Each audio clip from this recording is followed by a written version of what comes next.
demons. There's no man-made object, building that's bigger than these demons. These things are gigantic, and they have so much power on them. And on a side note, if you didn't side note, God told me recently that the Lord Jesus had broken 2 seals. He broke seal number 1 of the 7 seals in Revelation. Back in September of 2009 was when he told me he broke the first seal. The second seal, he told me he broke that back in October of 2009. That's when he informed me that he had broken the second seal. The first seal is where he allows the conqueror, the great conqueror, to go out and conquer the world, conquer everything. The great conqueror that you hear about in the Bible is Satan. It's the Antichrist. He has been unleashed to go and conquer. Not to destroy yet, but to conquer. Seal number 2 is where God removes peace from the earth. By removing peace from the earth, it makes it more easy for the demons of fear to be more powerful. Fear, currently, and hate are the most powerful demons out of all the other demons. They are more powerful than all of them. Fear and hate. They are the root demons of everything else. The only one more powerful than fear and hate is Satan himself. Maitreya, the Antichrist, Lucifer. Time there was a victim that's being attacked by demons, the commander of those minions, those demons, would get larger and more powerful. That happened every time there was a new victim.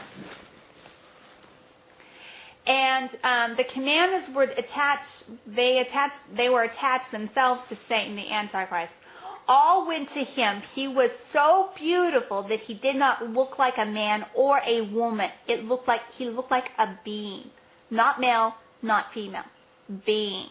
He was so beautiful that you couldn't help but to stare at him. He was so beautiful. He's not ugly. He's not an ugly, grotesque looking thing. He does not have these horns. In my visions, Satan does not ever have horns, or a tail, spiky tail, and he's not red and all grotesque and looking like we've betrayed Satan to look like. Yes, that's how he is on the inside, but that's not how he looks on the outside. He was a being, a light. He looked at me and told the guards to unchain me. So they took the chains off my wrists and my ankles. Then he said to me to come forward. I started to walk down the aisle, and I told my loved ones who were behind me, still chained up, that I loved them and that it would be all right. But we did not speak with our mouths. We could read each other's minds as though we could hear each other's thoughts. I was walking down the aisle, and then I felt this pain, followed by an unbelievable rage. I looked down and saw a little puny demon bite my ankle, on my right ankle. And he had only he bit me, it was like a snake bite. He was like a little snake. But he was fat and plump. Ugly thing. It looked like an alien. It's ugly. On the top. And when he bit me, I felt such rage and anger, I wanted to kill him. I grabbed the demon and I tore it off my ankle, my right ankle. I just ripped it off, like the skin and all. I mean, there was blood coming out. I just ripped it off. And then I hit the top of the demon's head, with my fist, as hard as I possibly could. And when I hit the demon, its head blew up. It was like a bomb. It just went, pew! And there's not guts, but there were pieces of it just flew everywhere. And all the demons started hissing. They were hissing and grinding their teeth and making noises the whole time I was there, but they did it even more when I blew up this one demon.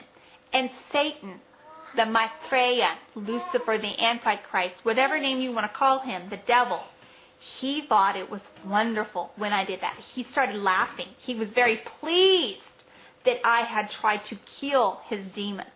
He was greatly pleased with me. He was happy that I was full of rage and anger, that I wanted to murder that demon. I heard snarls from every demon and their hosts, the people, the humans that the demons were attached to. They were all snarling. They were all making these weird noises. It was scary. It was like being in a pack of wild animals. It was horrible. I said before, the people did not know that they were being controlled, and that did not matter what I or any Christian said. They still did not see that they were being harmed and controlled. I got to the stage, and as I approached the Antichrist, I could hear him say, I will give you everything your heart's desire. I will make you famous, that your singing would be greater than any other. I'm a singer. I was called in the singing ministry. This is something God has had prophesied over. Now, it's been prophesied over me that I'm supposed to be a singer and that I'm supposed to have a healing ministry. I've been called in the healing and the music ministry. These are the two of the ministries that I knew back then that I was called in. And it's been prophesied in the past 18 years 4 different times by 4 different prophets that I don't know. Okay? These are people that don't know me in personal life. And they are real prophets, though. Antichrist was trying to convince me that he would make me the most famous of all singers and have the greatest voice, that he would give me, he said, I will give you all the riches of the world. Whatever you want, it's yours. I will make you the most beautiful of all women. I will do whatever you want. What you want, I will give to you. And then he smiled this sly, beautiful smile. And his eyes were this deep brown color that when I was finally face to face with the Antichrist, when I was closer to him, and he, by the way, was so much taller than me, I had to look up. He looked down on me. His eyes, once I got closer, they were pitch black. The entire eye. Not just part of it. The entire thing was black. That's when you can see who he really is. That's when you see him in his ugly form, his evil self. You can see the true evil that is Satan, that is Maitreya, that is the Antichrist.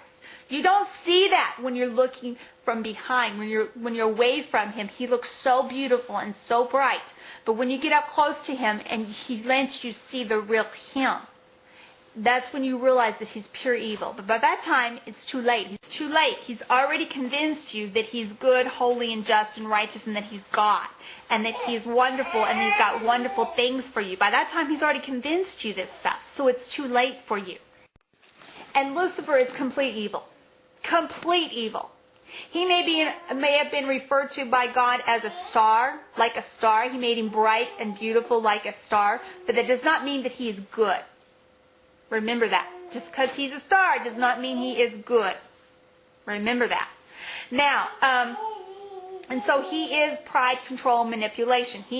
All sin is rooted in pride, control, and manipulation. All other forms of sins, all other demons, all dominions, all rooted into pride, control, and manipulation and deception.